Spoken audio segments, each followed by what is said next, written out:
war is a distraction. And I'm thinking, what are they distracting us from? There's a lot of answers we have not been getting from this administration in terms of some of the most nefarious crimes that have happened in recent history, like the Epstein stuff. And just war, it's unfortunate how good it is for so many corporations and people in power. And just like, keep in mind, Eisenhower wasn't an angel at all. And so I reference him a lot, and I don't want people to think like, oh, he's an Eisenhower fan, as I'm not. But I'm a fan of that speech because I do think there's truth to it. And I am shocked at the proximity of him giving that speech about the military-industrial complex on his last day in office from the Oval Office right before JFK is inaugurated. And then JFK is up against that, right? And JFK is said to, the rumors say that he said he wanted to shatter the CIA and scatter into the wind, right? Which is obviously a part of the military-industrial complex, and they've been waging insane wars covertly around the world forever. And all these places are kind of, they're compromised. Like the FBI being compromised from the beginning with Hoover and everything going on with him being blackmailed by the mob for cross-dressing in a New York City hotel with his gay lover. Giggity. Yep. And then you might hear the blackmail and immediately think right back to who we were just talking about, Epstein. There's a lot of stuff, a lot of power, a lot of money at play here. And I don't know. I'm praying for the best, but it just seems like this has been inevitable, unfortunately, because it's just human nature. And like I was saying, with that pattern of destabilization, I feel like something, there's going to be a lot of things to be happening next, clearly.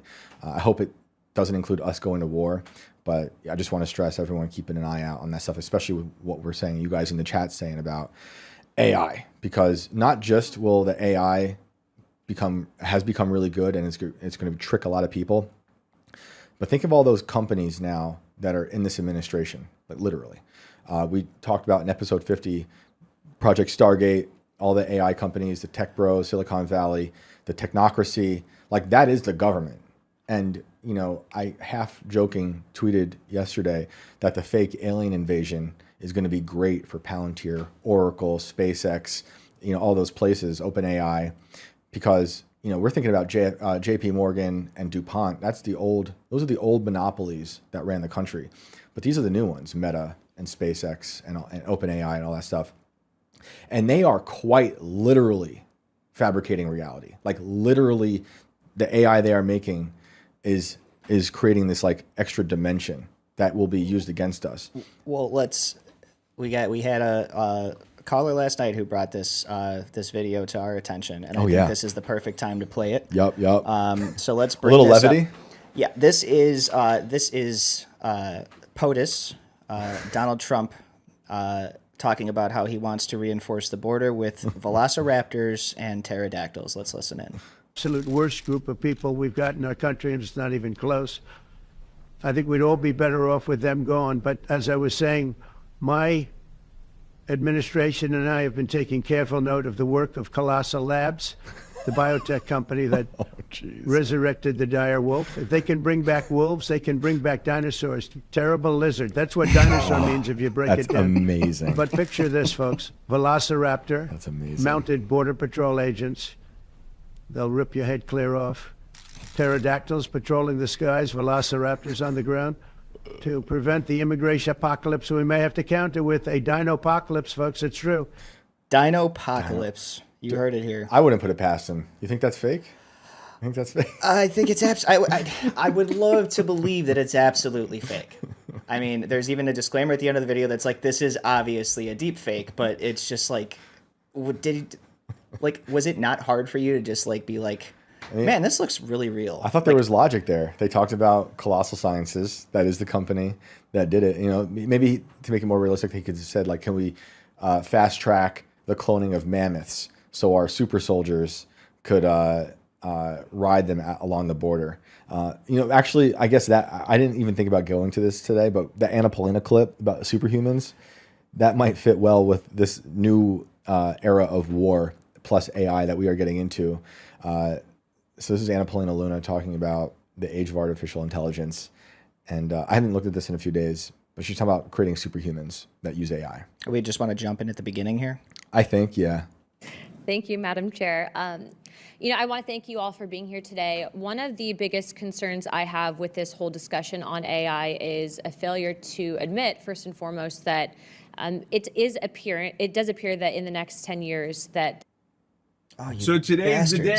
Oh, man. They got me. They got you. This is a Lockheed Martin grill for those watching. This is actually a weapon of mass destruction. No life And we're with back. AI will be forever changing. With that being said, there are a few differences that I think most people acknowledge in that AI lacks a few things, one being a soul, also empathy. And we are not gods or God. And so I think that we're playing a dangerous game, especially moving into a future that's simply unknown right now, They also lack a tax ID number, but we'll get to that later. especially with, if we do not essentially develop the first AI super weapon, essentially that's what this is, whoever does will essentially control the world. And I think that that's a very serious topic that needs to be discussed right now. But specifically to transhumanism and coupling of AI with humanity, what regulatory frameworks can be established to ensure AI-driven transhumanist technologies like brain-computer interfaces prioritize human safety and consent? I'm opening this up to everyone on the panel. I have a few questions, so I'd like to get through this, so just please limit your responses. Treated. Mr. B, if you want to go first, or down there, either or. Is that, are you serious? Wait a minute. Did What? she just, is that his name? Hang on. We're going back. That was. Down there, either or. No. Or down there. Mr. B, if you want. No. Mr. B, if you want. Oh my goodness. I can't see. I'm trying to look at the name tags here. They're kind of blurred It because might of the cut. angle, It but might cut to him like head on. Of Wanna course, go first, like or down I there? need it to either now. or. I'll just briefly say, Congresswoman, that there's been a lot of work done on AI governance by multiple bodies and entities.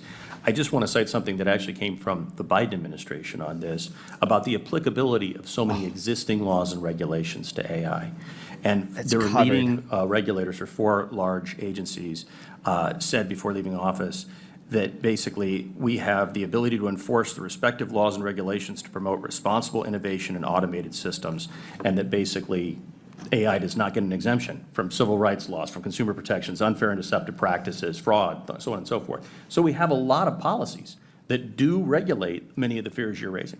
Is there the possibility of regulation, though, that exists that would enable transhumanist enhancements that exacerbate social inequalities or basically financial inequalities, creating an elite class of enhanced individuals?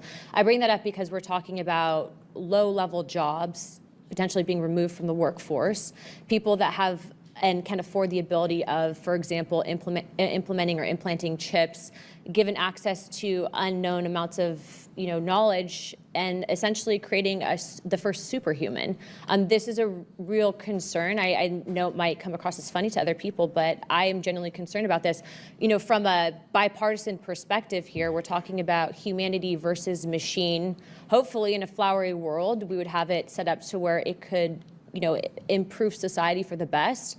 But I'm also in politics, and I have a very, unfortunately, sometimes negative perspective on the world because I've seen the worst of humanity in this job.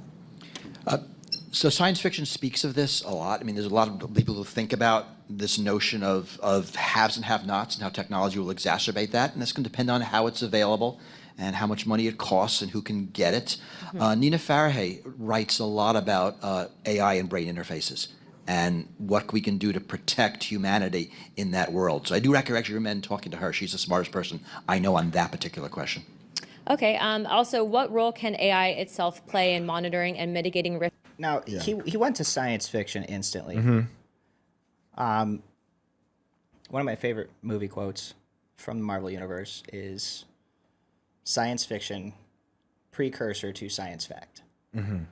Because it's really just True. we just haven't seen it yet, right? Yep. We haven't seen it. It doesn't mean that it's not possible. It doesn't mean that it can't become tangible reality. Yep. And we are seeing more and more signs now that we are moving closer to this kind of a reality, and that these things are becoming more possible. Even though I know I never thought I'd see some of this stuff in my lifetime. So my fears are generally in the same ballpark as hers. Yeah, mine too. Like a lot of the 80s sci-fi movies are kind of coming to fruition. And if you think that's silly, I mean, the people building these things, like Elon, have also referenced those movies, such as Terminator.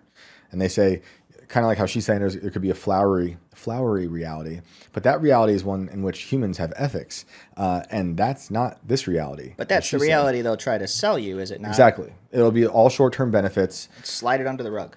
and then it will become dystopian, which we're already there. I mean, for a lot of reasons, but like in terms of the war and what might be going on with us and Iran and Israel, you can only imagine how these companies are going to gain so much knowledge and power through war, because war is like an experiment for a lot of these companies. And look at throughout the ages how war has changed and the things we develop, all the technology. A lot of that stuff doesn't just stay at war. Everyone goes home and tries to rebuild it and sell it to lower levels of power. And just in terms of like certain things that have been outlawed as like war crimes at war, like certain chemical agents are used in certain police forces at crowd control. It's going to turn into a world where these AI companies, which are already at war, honestly, I should say that, like we said on episode 50 with Palantir, they're behind a lot of the Lavender AI death machine that Israel's using in Gaza, which gives all of their authority of killing to the AI, and it has a 10% error rate. It's using a lot of this facial recognition and database analysis combing to see who is, the bad guy, according to the IDF in Israel. And then connect that to how the UK has that new experiment going on with the homicide detection unit, which hasn't actually been implemented yet, but they're experimenting. I'm sure they won't stop. But like, we're also on the edge of like, so we just gave $500 billion. This administration got $500 billion to these AI companies. Can you imagine how well they'll do during war, as we're talking about things like the Golden Dome, which is like what Israel has, but it'd be our version. Of course, it would be gold. We have Anduril, which is another Palantir-funded military company that's headed by Palmer Luckey, who's from Meta, but was fired, and now him and Meta are working together. And you guys might remember that Facebook Meta was also funded by Peter Thiel with Palantir stuff. So like these companies are going to learn so much. Like Palmer Luckey talks about, he's making killer robots, and there's a whole debate there on the ethics. Some people I know who've been to war, who hate war, still think like the idea of making murder autonomous will just make war even easier to sell, and it'll just never go away. Right? Like Eric Prince, I'm spacing on what company he's with, but he's part of this circle of people. He gave us a talk recently about what we've been learning at war now with AI, drones, and all that stuff, and how facial recognition. Blackwater. Yes, thank you. Facial recognition is being used to it's personalized death drones that can catch your face, and we might have seen these videos, whether they're real or not. It's hard to tell, but they're talking about it. The idea is there, and it goes back to the idea of the science fiction, before it comes science fact. And if these people are brainstorming it, it will become a reality. And so when I talk about it going to war and the experiments of this new technology, like we were talking about the Manhattan Project, Alex Karp, who is the head of Palantir, who I think is a psychopath, who was recently rebranded to being Trump because his buddy Thiel is a Trump guy. Is that the crazy hair guy? Crazy hair guy. Yeah. He considers, and I think rightfully so, he considers the Manhattan Project the first Silicon Valley. Those are the first tech bros.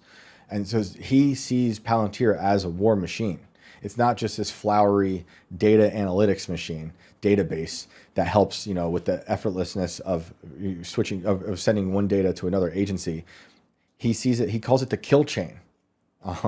So what I was going to say is, when these people go to war with their technology at a full scale, which they are already there, but can you imagine if we actually enter this war?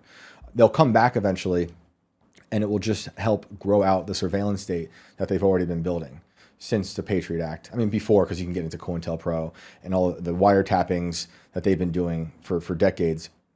But it'll get bigger, and it'll get crazier, more dystopian with AI.